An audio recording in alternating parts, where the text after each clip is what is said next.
تاسو دا ویډیو کې ګورئ دغه د کوپیکس مونبلیار نسل دا څلورم لنګونی دی. تقریبا د کوپیکس مونبلیار د وړتیا دغه ده چې دا نسل په 15 کیلو پورې شیدې کوي 4 ساعتونو کې، او اوس بیا ما ورته القا کړې ده تقریبا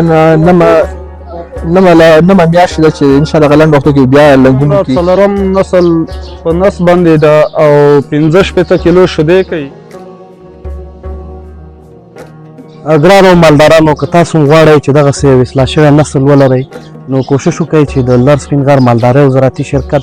هغه که فرانسوي تخمي ستنې وي د کوپیکس مونبلیار، که جرمني اوجي هالسټین وي او که د انګلستان هیواد د ټوټل کمپنۍ تخمي ستنې وي څخه استفاده وکړئ تر څو دغسې یو اقتصادي فارم ولرئ. نو په خوست ولایت کې تاسو کولی شئ چې زموږ نماینده ډاکټر صاحب سید وزیر کمال څخه